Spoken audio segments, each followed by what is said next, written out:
Yes. I was going to ask you, I was going to lock the door. Yes. Me going? No, she's coming back up. There will be like. They take it, they will not be pleased. So, Right. I'm planning on keeping to my word, shutting it down between 4:30 and 5. I don't know if Officer Rodner is maybe the last witness today, you think, probably? I would imagine with Mr. Witness across. Yeah, I would think we'd probably pass that 4:30 threshold, so. Well, Do you have unless you have a quick one, you know? well, I've got relatively quick one in Jackie Dillon, because, Okay. certainly, yeah, she's here. Well, let's hold on to Officer Newman, just tell her that if I don't want to go much past 5 o'clock. Oh, well, I neither do I, but Yeah. I think we can get there, but we'll Okay. see. Okay, we'll see how it goes. I don't All know. right, let's go ahead and bring everybody else in, tell Ms. Whitley what we're up to.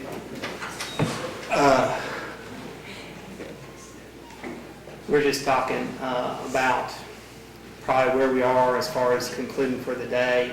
I was thinking that Officer Rodner may be the last one, but apparently Officer Newman will be pretty short after him, so maybe one or two more witnesses, okay?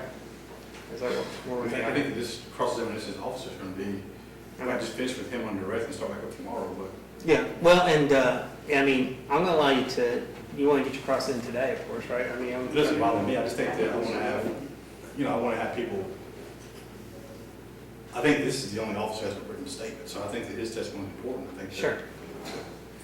Well, let's not lose Officer Newman. I wanna kind of play it by ear, tell her my apologies if we keep her for. No problem. I've got 4 of them out there, that's okay.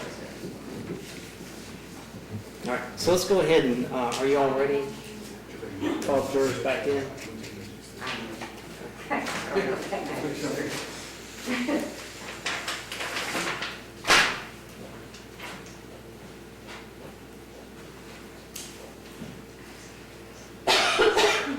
Okay, so we're right at the discussion of the Exhibit 4, is that right? Right. Yes. With, and that's going to be Officer Rodner's, or we're finding, that was the tape of It's on that tape. April, and we're ready to go on the other Facebook tape. Okay. It's on that same video. Okay. Everybody ready? Yeah. Okay. Bring the jurors back in.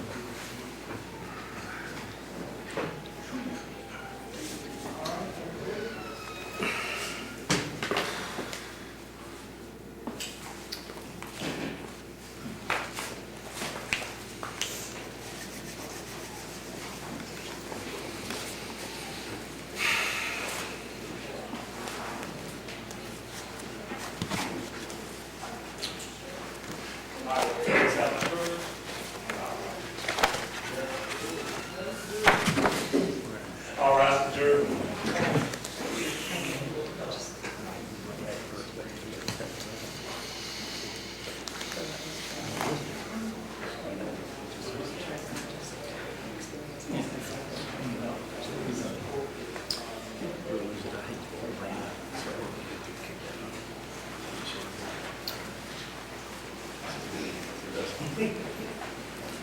Okay.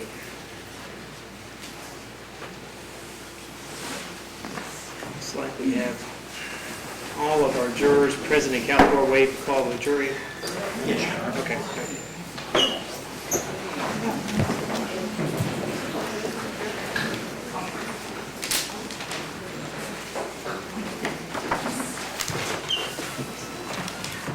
Officer Ryder, I'm going to remind you that you are still under oath.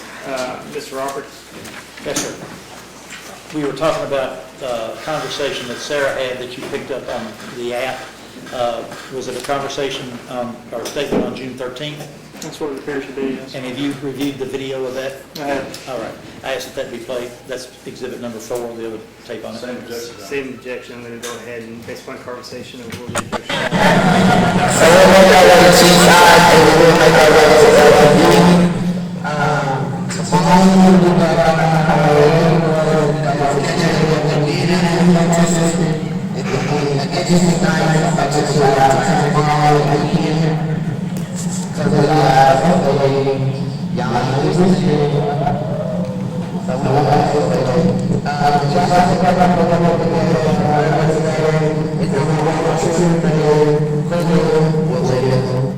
Okay, now the person talking, who's that? Sir Williams? And immediately in the scene now, holding a megaphone, who is that? It appears to be April Taylor. Okay, all right.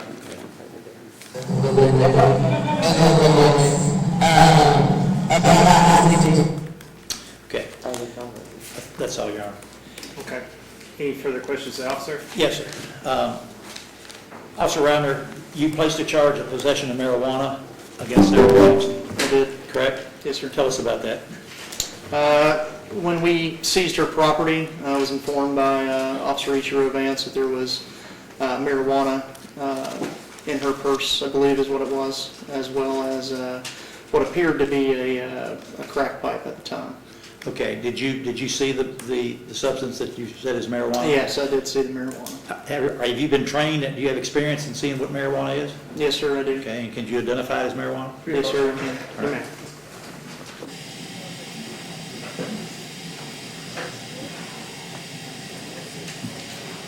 Objection, Mr. Roberts. Yes, sir. Yeah, again, I addressed this to court, I believe, last week when we had our hearing, but there's been no information turned over from no experts, this is marijuana. And then he made a statement about the 7.24, and I said, well, look, no one can testify then that from their training and experience, this is going to be marijuana. And then right now, without turning over any information about their expertise, qualification, or any of this officer's now giving expert testimony. That's the whole reason why we have 7.24. He's testified from his experience and training, just like if I showed you the marijuana, you could identify it. You don't have to be an expert to say that that's your opinion. If he wants to attack him on, he could be wrong, okay, let him cross it. That is not the law. Can't we all identify marijuana though? No, you cannot. And that's the exact problem. to identify marijuana. Well, then that's why we would have the state troopers who we send them off to the laboratory to do the actual certification that it is. Yes. And they didn't even turn it over. They're saying that they had it and the police gave it to them and they just now found it out. He's testifying to stuff that hasn't even been turned over. No, I'm not offering to admit that. I'd be glad to admit it, but I don't think he wants that in. So the reality is that they have this so-called expertise or somebody identifying this marijuana. They're agreeing that they haven't turned this evidence over to the defense, that they have it, and the police, I guess, held on to it, so they have this expertise. They're agreeing that they haven't turned over any expert knowledge, and now they're going to say this officer, based on his training, experience, and expertise, can testify that a substance that I guess is not being introduced is marijuana. Well, Your Honor, let me just say, I think that if he starts talking about the turning over we didn't turn it over, we can certainly turn it over today. I mean, he's not asked for anything like that, and it's not a surprise to him that there's marijuana involved here. It's been from the very beginning. I understand. We didn't give it to him. I didn't have it. We couldn't figure it out. And where is it? And there is a report, and it's very clear that it's marijuana. But I'm not trying to introduce it. But if he starts talking about it, then he's going to open a door. I'm lost in the rules anymore. I literally came to court and said, I have no expertise. I need all expert knowledge. They asked for reciprocal discovery. The court ruled, and they argued, do you have any experts, any evidence you turn over? And I kept saying on the record, I have nothing concerning this marijuana, and I have no experts. They agreed. I didn't say there was nothing concerning marijuana. I said I didn't have any experts, and I don't. Then on the morning of trial, we're here, they moved to dismiss the drug paraphernalia, and they're saying there's a report or evidence that they're agreeing they haven't turned over, they can still introduce it in trial. That is per se a violation of 7.24, and the rules say if you don't turn over timely, then the issue is exclusion. Here's where I'm, I guess, lost in the expertise question.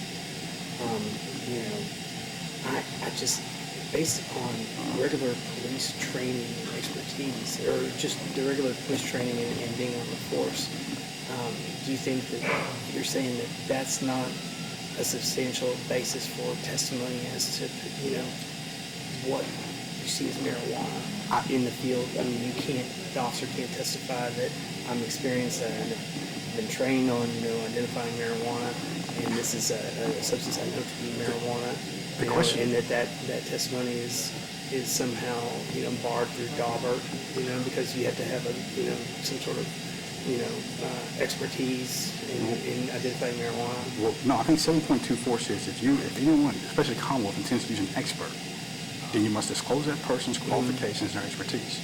That's not the same thing as what an officer can say from a training. Yeah, well, this is again where, I'm giving you all kinds of appealable, issues, but honestly, I don't think you have to have, any sort of, above normal police training to be able to, see marijuana in the field and identify that as marijuana. True, but we do have the issue of turning over pretty much exculpatory evidence before a trial. I don't think the county can say, we have all these labs, we have all these reports, we didn't give it to them on the day of trial, say, this officer can testify to this marijuana. Like, that's the whole reason why we have discovery, we go through compliance. I know Are you saying that you don't, because they didn't collect the marijuana and you didn't have a chance to test it? Is that, I'm I just didn't trying to even get a figure out. report. Well, they're saying they have a report. I didn't know there was a report. I didn't know it was collected. I don't know nothing about this marijuana besides them saying this marijuana. And then we show up at trial after I've been asking for all their experts. Been saying on the record, shit, you got this marijuana stuff. I don't have an expert. And then we're in the middle of a trial and they're saying, we got those reports. Yeah, we didn't give it to them. We didn't give it to them. We're going to introduce it. I think the 7.24 is very clear that if you don't do that, you'll turn over early. Exclusion is a remedy. I think it's similar to looking at the speed of a car. An officer can tell you that the car is going over 50 miles an hour. Is he an expert? Yeah, well, in a way, because of his training, he is. He's giving an opinion. Now, that's not an opinion based on of facts that he's just looking at in a record, and he's making an opinion from that. If somebody was looking at this and read this testimony and said, oh, yeah, okay, well, you'd have to have an expert to say it's marijuana. But he says it is. He thinks it is. It's cross-examination. So.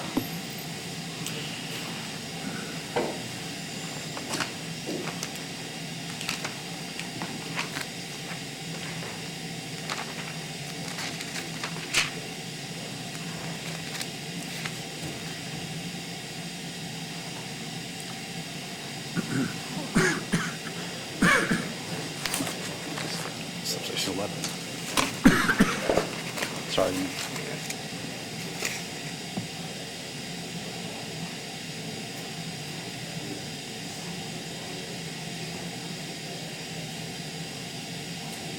And you're saying that this, if they didn't turn over the report that's marijuana, you're saying that it should be excluded? Is Yes. That's the basis of it, under 724?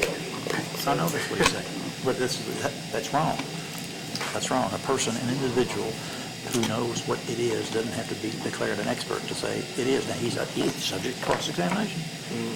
So, I may be wrong on this. I feel like, based upon just ordinary police training experience and building a foundation as to, how many marijuana arrests and what sort of things he's done to, identify marijuana in the field. But I don't believe that just identifying marijuana is subject to, any sort of specialized expertise. That's my ruling. I might be wrong. So, okay, thank you.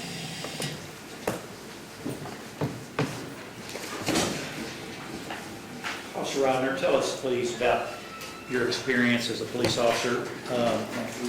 If you have any dealing with marijuana, have you had cases and arrests? I've had lots of cases involving marijuana. I can't hear you. I've had lots of cases involving marijuana.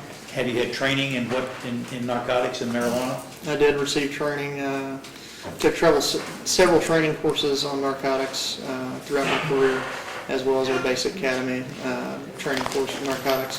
And I've investigated a plethora of cases involving marijuana and narcotics. So in this particular case, did you believe that she did possess marijuana? Yes. And what was the amount? I'm going to clarify, Vance was not the one that found it. The FCD jail staff, I'm just reading that on the report, advised they found 5.6 grams of marijuana located within the bottom of Miss Williams' purse. Now, you said also that you thought that there was a crack pipe or something, but that turned out not to be, didn't it? Crack pipe's a slang term, but it appeared to be a glass pipe with burn ends and what appeared to be copper scouring pad within. I got to review that more closely, that item, as just opposed to taking it, and it had more of a consistency with a broken vape cartridge with All right. tobacco residue as opposed to a crack pipe. That's all the questions I have, Your Honor. Mr. Whitley? To approach.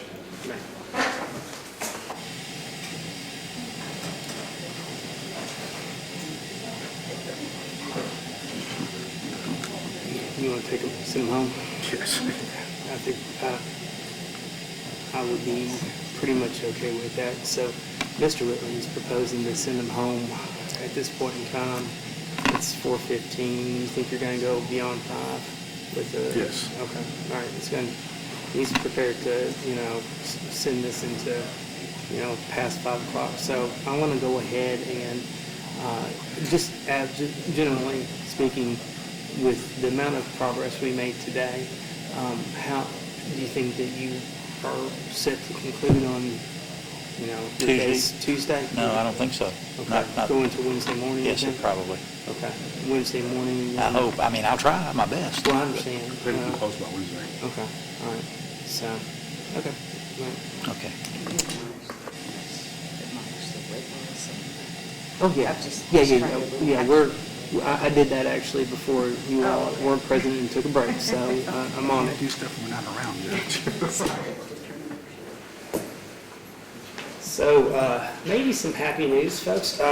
We're going to go ahead. I think that based upon our conversation with the attorneys that the cross-examination is going to send us past that deadline, and I'm trying to be a man of my word here. I'm trying to get you out of here by 4:30 or 5 each day. So let's go ahead and let me just ask you all, just generally speaking, is there any time in particular for future reference for tomorrow's purposes or maybe even Wednesday that there, we absolutely, you all need to kind of be home? Is it 4:35?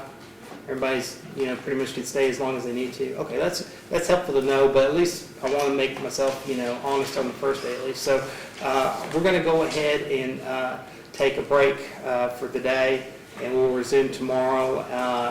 You all resume at 8:30? 8:30 in the morning tomorrow.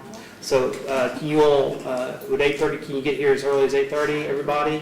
Does that cause any problem? Okay. So we'll start tomorrow at 8:30. It'll be courtroom 2. Again, I need to give you all some instructions before I ask you to leave. You are not to discuss this case among yourselves or anyone else. And as we recall, we had a big discussion about that during voir dire. Your, significant other or, some friends may reach out to you and say, I want to talk about what you heard. You are not to discuss this case with anyone, okay? You may talk to each other, just not about the facts of this case until you retire to the jury room to deliberate. Do not make up your mind or form any conclusions about this case until you retire to the jury room. If anyone tries to discuss this case with you, you are to notify the court immediately. And then, do not conduct your own investigation about this case. Don't go onto social media and try to read up on this case during our break. Don't watch any news stories about this case or read any newspaper articles about this case. If you turn into the news and they start to report on it, turn the channel, okay? Everyone understand? Thank you all. We'll see you tomorrow at 8:30, this same courtroom. 8:30 in the morning. And if you need parking passes for today, the sheriff should have them over here, or court excuses on the first floor. Keep your jury badges with you and bring them back tomorrow, okay? If you all want to leave any of your notes here, you can do so. It'll be here for you. You can leave them here if you want to. Yes, sir.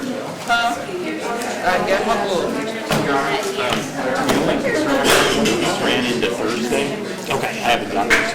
I don't think it's going to run. But if he gets close, we'll have a conversation, okay? That's So should I go ahead and confirm my appointment? I mean, it's I early.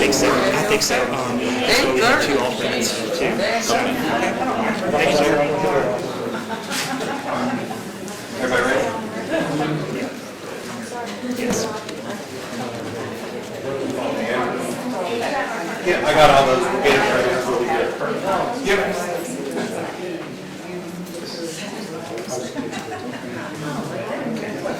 And then, officer, same instruction to you. Do not talk about your testimony with any other potential witness out there that may have be called to testify about this trial. Okay, we'll see you tomorrow morning. You probably want to get here a little early before 8:30. Okay. All right. Yes, sir.